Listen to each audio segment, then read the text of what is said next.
예, 안녕하세요. 기린 제2회차 강좌를 시작하겠습니다. 예, 그 기린은 송서 권 27, 부서지 중편이라고 말씀드렸죠. 중편의 첫 번째 서수가 되겠습니다. 어, 그 1회차에서도 설명을 했기 때문에요. 간단하게 그냥 넘어가겠습니다. 이렇게 우리나라에서 발행한 우표에도 이렇게 기린이 있고, 요 기린은 경복궁 경회로에 있는 기린상이 되겠습니다. 자, 상서는 이렇게 다섯 등급으로 나누는데 가서, 대서, 상서, 중서, 하서 이 가운데 길이는 가장 높은 등급인 가서에 속한다. 이렇게 말씀드렸고요. 가서에는 이렇게 황하에 이렇게 용마가 나왔는데 그 용마의 등에 이렇게 부호가 있고 그다음에 낙수라는 강이 이제 낙양 쪽을 이렇게 지나가는데 거기 신구, 거북이죠. 신구의 등에도 이게 있습니다. 그래서 이것을 하도 낙서라고 하고 주역의 원리가 되는 거죠. 그리고 또는 기린, 봉황, 용, 거북 또는 백호 이걸 오령이라고 하는데 이런 하도 낙서나 오령이 바로 상서의 가장 높은 등급이 가서에 속하고 바로 그 송서 부서지의 첫 번째 서수가 그래 기린이 되겠습니다. 이렇게 되고요. 자, 송서 부서지 이렇게 원문은 이렇게 돼 있고요. 이 원문과 함께 해석문을 보여드리고 그다음에 이 원문의 하나하나를 이렇게 풀이해서 이렇게 소개해 드리겠습니다. 자, 제1회 제했던 거기 때문에 간단하게 이렇게 하겠습니다. 기린자 인수야 모왈기 빈왈린 불고태 불안 즉지 균신이 우미 낭항이 일각 황색이 마족 하민이 대의 음중 종료 보중 구 불천 생충 부절 생초 불식 불의 불음 오지 불입 갱정 불행 라망 명왕 동정 유의 즉현 모명활 서성 빈명활 귀화 춘명활 부유 하명활 양수 이렇게 돼 있고요. 풀이를 빨리빨리 읽어드리면 길이는 어진 성품을 가진 신령스러운 짐승 곧 신수이다. 수컷은 기, 암컷은 린이라고 일컫는다. 길이는 배를 가르고 태어나는 태생이나 알을 깨고 나타나는 난생이 아니라 스스로 세상에 나타난다. 길이는 노루의 몸이면서 소의 꼬리를 지닌다. 늑대의 목덜미에 하나의 뿔이 있다. 털색은 노란색이면서 말에 발을 갖는다. 천성이 인의를 품었으며 울음은 장엄하고 정대하며 걸음걸이는 법도를 따랐다. 살아있는 벌레를 밟지 않고 살아있는 풀을 꺾지 않고 불의하게 얻은 음식은 먹지 않고 더러운 샘물은 마시지 않고 구덩이에 빠지지 않고 그물에 걸리지 않는다. 이 6가지 성품으로 인수라고 부른다. 현명한 군주의 행위가 인의에 맞으면 세상에 나타난다. 수컷의 울음은 서성, 암컷의 울음은 귀하라고 부른다. 봄의 울음은 부요, 여름의 울음은 양수라고 부른다. 자, 이렇게 하고 이제 두 번째 해석에 들어갑니다. 불자는 아니다 라는 뜻이고요. 여기 고는 가르다는 칼로 이렇게 가르다. 그리고 태는 어머니의 배, 태고, 부는 쪼개다 라는 알. 그러니까 배를 가르거나 알을 깨지 않고 즉 지 이른다. 그러니까 이것을 뭐라고 하냐면 스스로 태어난다. 그래서 길이는 배를 가르는 태생이나 알을 깨고 나오는 난생이 아니라 스스로 세상에 나타난다. 불교에서는 이것을 네 가지 방식의 태어남이라고 하는데 보통 벌레 같은 것들은 습한 곳에 태어난 데서 습생이라고 하고 하늘을 날아다니는 새는 알에서 나온다 해서 난생이라고 하고 짐승들은 어머니의 뱃속에서 나온다 해서 태생이라고 합니다. 그런데 이러한 이 자연 세계에 존재하지 않으면서도 스스로 자기가 이때까지 쌓은 업력에 의해서 스스로 태어난 것을 화생이라고 합니다. 그래서 기린이나 봉황은 부모가 없이 스스로 태어납니다. 어떤 하늘의 기운에 의해서. 그래서 화생이기 때문에 스스로 암컷이 될 수 있고 스스로 수컷도 될 수 있습니다. 자기의 어떤 업력에 의해서 자기 할 일만 하면 됩니다. 그래서 이렇게 배를 가르는 태생이나 알을 깨고 나오는 난생이나 또는 습한 것에서 태어나는 것이 아니라 스스로 태어나는 화생이다. 이런 의미입니다. 그래서 불, 고태, 불안, 즉지 이렇게 하면 되고요. 이제 그 다음에 이 기린의 생김새에 대해서는 다른 이제 여러 가지 뭐 설문해자라든지 광화라든지 여러 기록들이 있습니다. 그런데 오늘은 부서지기 때문에 부서지에서 얘기하는 6가지 특징만 말씀을 드리겠습니다. 그래서 균하면 노루균자입니다. 그래서 노루에 몸을 하고 있다. 네, 여기 써 있죠. 여기 아래쪽에 균신 그러면서 소의 꼬리를 하고 있다. 우미 그다음에 이 목덜미는 늑대의 목덜미를 하면서 위에 뿔이 하나가 있다. 일각. 그다음에 털의 색깔은 하얀색이면서 마족이죠. 그래서 이 6가지 특징을 들고 있습니다.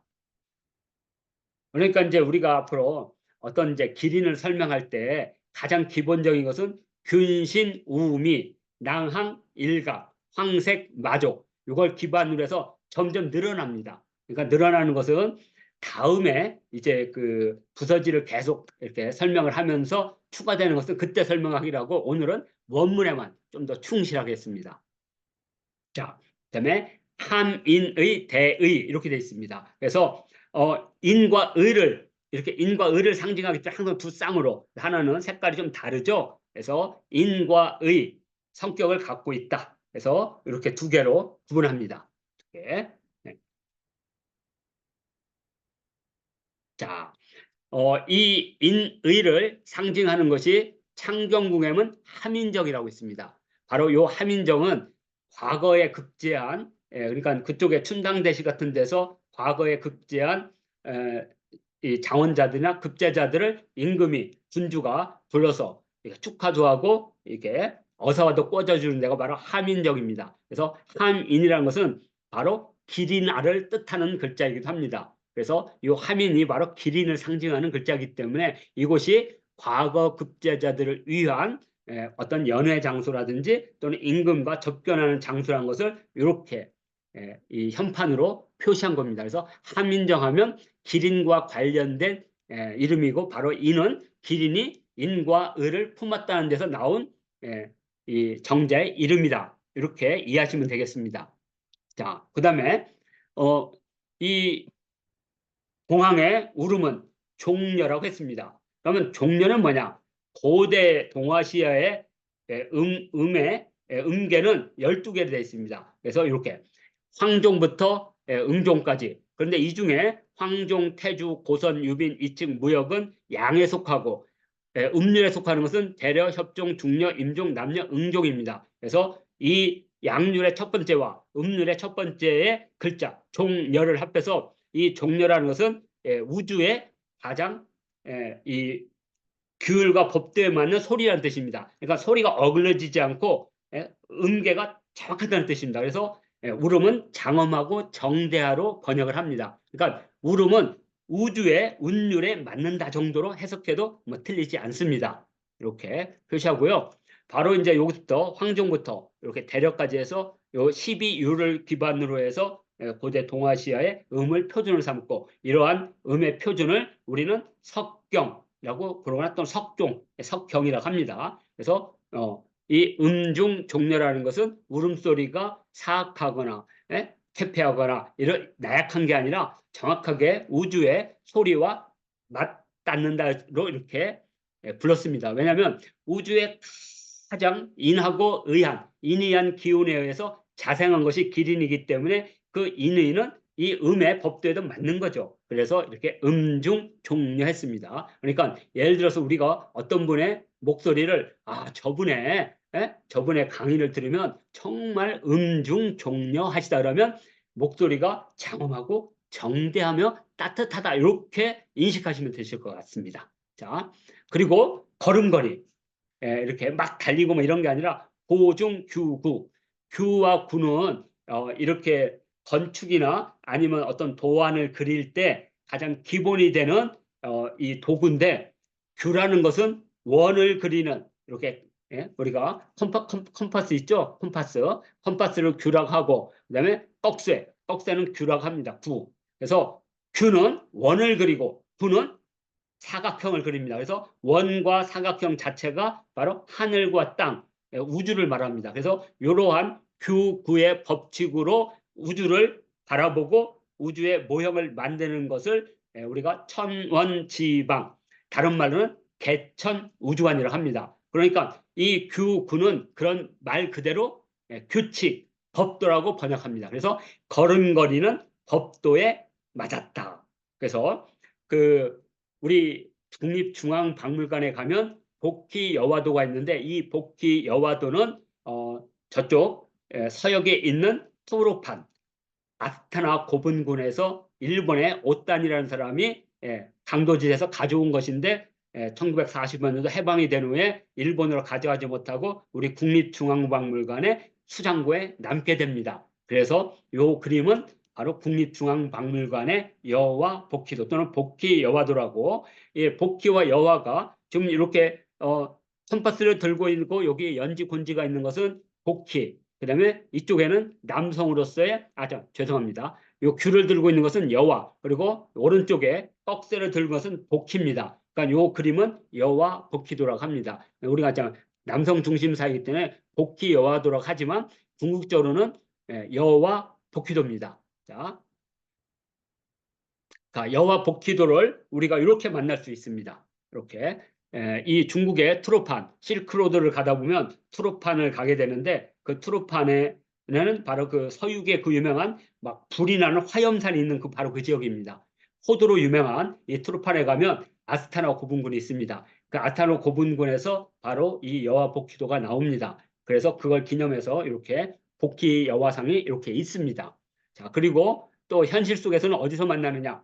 우리 국립중앙박물관에 가면 낭랑실, 가야실, 고려실에 가면 이런 거울을 볼 수 있습니다. 이상한 도표가 있는 이것을 규구 사신경이라 합니다. 규와 구. 아까 복희 여화가 이렇게 들고 있다 그랬죠? 여화가 규를 들고 있고 복희가 구를 들고 있다고. 그래서 이걸 규구라 그래요. 바로 이것이 그 규구로 우주를 표현한 겁니다. 그리고 이것이 신전에서 놀이 형태로 그러니까 예전엔 점괘를 보던 거였죠. 근데 이것이 2000년 지나서 이게 한 4000년 전에 출현한 거거든요. 2000년 전에 이제 놀이로 나오게 됩니다. 그 놀이로 된 것이 바로 육박 놀이인데 이것을 제가 이제 고증을 해서 놀이 형태로 완전하게 복원했습니다. 그래서 이 놀이는 원전에 근거해서 복원한 겁니다. 고증해서 복원한 거. 그래서 현재 전수 중에 있으니까 정말 관심이 있는 분들은 내가 이 육박놀이를 배우고 싶다. 그러면